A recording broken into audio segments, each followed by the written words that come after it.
Bonjour et bienvenue sur Cuisine Facile. Je suis Tiana, épouse et mère de 3 enfants. Et le but de mes vidéos, c'est de nous permettre de faire des plats délicieux sans trop passer de temps à la cuisine pour ainsi passer des moments de qualité avec ceux qui nous sont chers. Aujourd'hui, nous allons faire un flan qui est un dessert très facile à faire, qui est un des préférés de ma famille. Donc pour cela, nous allons commencer, je vais d'abord commencer par vous montrer les ingrédients que nous allons utiliser et puis on va aller au travers du processus qui est vraiment très facile. C'est un dessert que j'aime beaucoup parce qu'il est vraiment facile à faire et il ne demande pas 36 ingrédients. Donc nous avons besoin pour le flan, c'est des œufs. Nous avons besoin de 5 œufs entiers et 5 jaunes d'œufs. Donc j'en ai 9 ici, je ferai le 10e tout à l'heure. Du lait. Environ 90 centilitres, 900 millilitres donc de lait et du sucre pour environ 300 grammes de sucre. Donc en fait ce que je fais, je divise en 3, 100 grammes pour le caramel, 100 grammes pour les œufs et 100 grammes pour le lait. Nous allons commencer donc par le caramel et c'est une astuce que j'ai trouvée en ligne qui vraiment m'a plu pour ne pas rater le caramel. Donc je vais utiliser mes 100 grammes, ma demi-tasse de sucre, ici. Faites pas comme moi, hein. Cuillère à soupe d'eau dans le caramel. Donc c'est un caramel mouillé. Et ça va nous aider en fait à mieux le réussir, à éviter que le sucre ne cristallise. Ça veut dire qu'il y ait des morceaux durs dans le plat. Et une des clés ou un des secrets pour le caramel, c'est de fermer votre casserole. Ce qui se passe, c'est que quand vous fermez la casserole, il y a la vapeur qui remonte et qui redescend. Et en redescendant, en fait, la vapeur qui descend, qui est humide, bien évidemment, mouille les cristaux tout autour. Donc, ça évite en fait que des cristaux se forment et le caramel est bien lisse sans avoir des morceaux de sucre cristallisés à l'intérieur. Donc nous allons le faire cuire à feu moyen. On va attendre, ça prend quand même plusieurs minutes, donc on va juste attendre. Et puis je vais vous montrer à quel moment il faut l'enlever. Voilà. Donc quand vous voyez qu'il n'y a plus de vapeur qui s'échappe, ou en tout cas très peu, il est temps en fait d'ouvrir, d'enlever le couvercle et laisser le caramel se faire à découvert.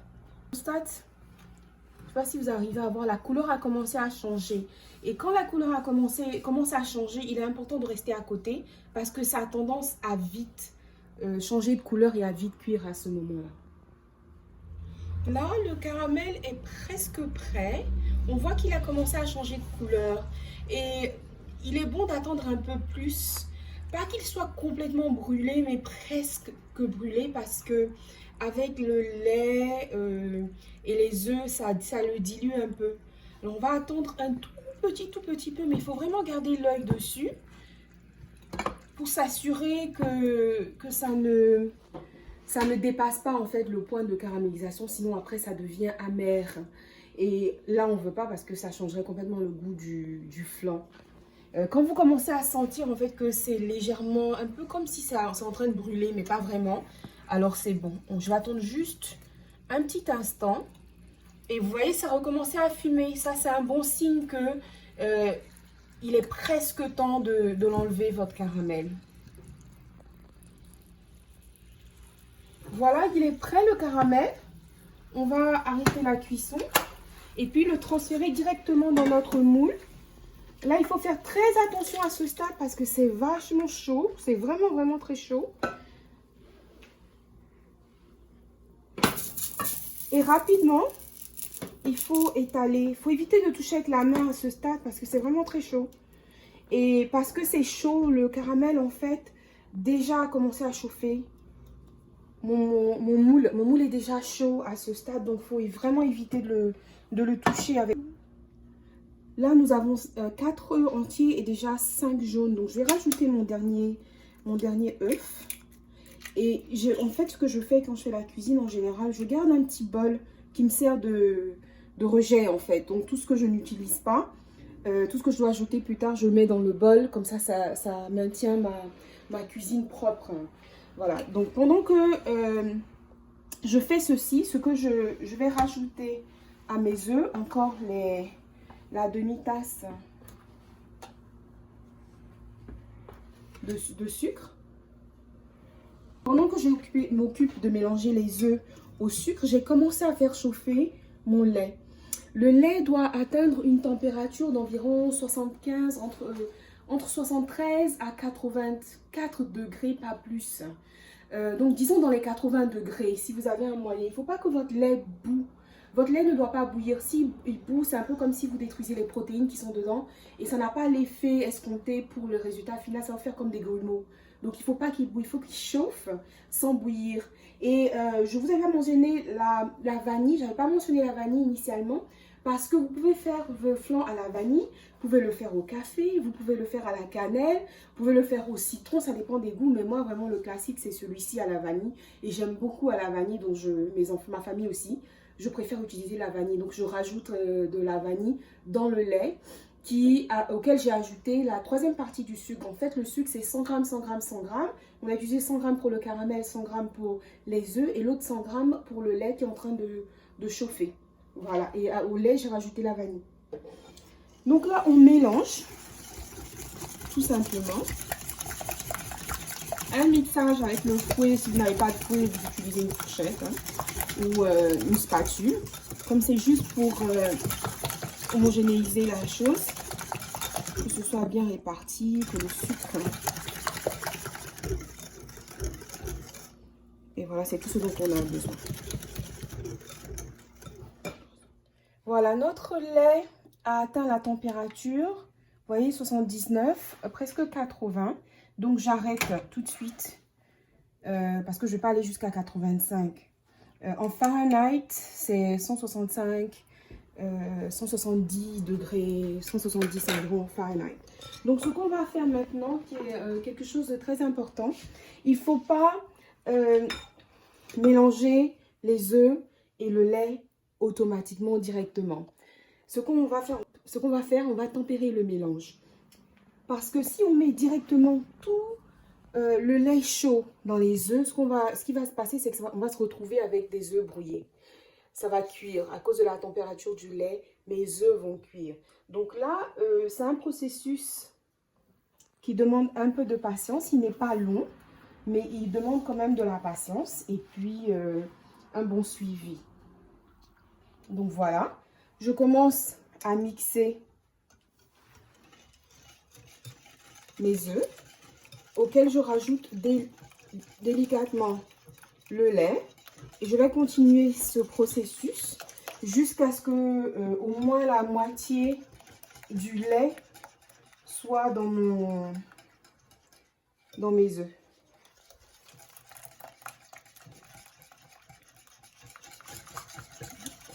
Et en mélangeant comme ça, la température du lait, parce que c'est juste une louche, hein, l'équivalent d'une louche que je mets à la fois, n'est pas assez élevée pour cuire tous les œufs qui sont, eux, nombreux. Au fur et à mesure, la température des œufs augmente, pendant que la température du lait baisse. Et les deux arrivent à la même température, sans que j'ai fait cuire mes œufs avant le temps. Et pour ainsi avoir le mélange final. En général, on dit qu'il n'est pas nécessaire de faire le tout à la louche comme je suis en train de faire. Ça veut dire qu'une fois que vous avez mis une bonne partie du lait, vous pouvez renverser le reste. Personnellement, je préfère ne pas prendre de risque. Et ça me prend peut-être une minute ou deux en plus, mais au moins je suis sûre de mon résultat final. Voilà, j'ai terminé le mélange. La température est bonne. J'ai fini par mettre ma casserole de ce côté parce que ça m'évite au moins d'avoir des difficultés pour transvaser. Et maintenant, ce que je vais faire, donc maintenant ce mélange-ci, je vais le transférer dans mon moule.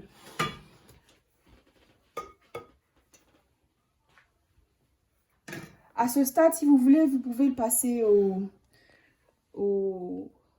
à la passoire. Si vous voulez éviter qu'il y ait peut-être des petits morceaux d'œufs qui ont cuit, mais vraiment je ne pense pas que ce soit le cas, donc je vais le faire directement. Je n'en suis pas inquiète.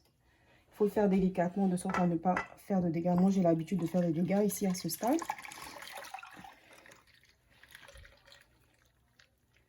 Et voilà, ça remplit bien mon moule presque. Voilà. Que je dépose ici. Et maintenant, je vais faire chauffer de l'eau parce qu'on va le faire cuire. On va faire cuire notre flan au bain-marie. Bain-marie, c'est simple. Hein. Par contre, de four, vous pouvez le faire cuire dans une autre casserole, une casserole plus grande. Alors, vous utiliserez bien évidemment un moule plus petit, une casserole plus grande. Et puis, vous mettez de l'eau, vous le faites sur le feu et vous fermez. Mais l'inconvénient, c'est que ça met un peu d'eau au-dessus de votre flan le temps que ça cuise. Donc faites attention quand vous ouvrez pour enlever l'excès d'eau en fait sur le côté pour ne pas que ça l'abîme.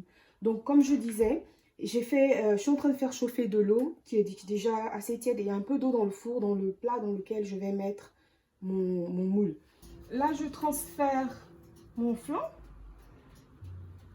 dans le four délicatement. Faire attention à ne pas mettre de l'eau. C'est un petit peu mouillé, c'est pas grave. Voilà. Et puis je vais rajouter le reste, un petit peu plus de... C'est à peu près à la moitié. Je voudrais que ça arrive en fait à la moitié de la hauteur du moule. Voilà. Et je mettrai les descriptions pour les mesures et tout ce qu'il faut pour la cuisson. Hein. Donc là, on a vraiment pratiquement fini. On va laisser ça cuire pendant environ 1 heure. 50 minutes, pas 90 minutes. 50 minutes, entre 50 minutes et 1 heure, pas plus d'1h10 au four, feu doux. Je mettrai la température, je suis à 325 Fahrenheit. Et l'idéal pour cette recette, c'est de le faire la veille ou au moins le matin pour le soir. Comme ça a le temps de bien refroidir, bien réfrigérer pour quand on est prêt à servir. Donc voilà, on a laissé à peu près 1 heure de temps, 1h05 je crois, cuire au four. Et voilà comment vous savez que c'est prêt, vous voyez. Juste au milieu, ça remue. Ça peut avoir l'air de ne pas être prêt, mais en fait, c'est prêt. On va laisser reposer, refroidir, se rafraîchir. Et puis, on aura ensuite l'opportunité de retourner. Vous allez voir, ça donne un résultat fabuleux. Voilà, maintenant le flan a refroidi. Ce que vous faites, vous prenez un couteau à bourron que vous placez ainsi. Et vous allez en fait décoller le flanc du moule. Mais il faut plus que le couteau touche le moule que le flanc. Dans le sens où vous allez contre la paroi du moule. Plutôt que à toucher au flanc. Et donc vous tournez, en fait le couteau reste immobile, hein, axé vers l'intérieur du moule. Et le moule ne s'abîme pas hein, à cause du couteau. C'est un couteau qui est inoffensif. Voilà. Vous voyez que là, déjà quand on touche comme ça, le caramel a tendance à déjà commencer à remonter. Ce qu'il faut faire maintenant, vous prenez un récipient qui est plus grand que vous placez au-dessus. Il est assez grand. J'espère que le caramel ne va pas renverser. Donc c'est pour ça que j'ai pris quelque chose d'assez grand pour ne pas que le caramel se renverse. À ce moment-ci, ce qu'on fait, on met la main en dessous et la main au-dessus. Et très rapidement, on retourne. Comme ça, 1, 2, 3 et c'est fait. Voilà. Une fois qu'on dépose, il y a une petite succion qui se fait.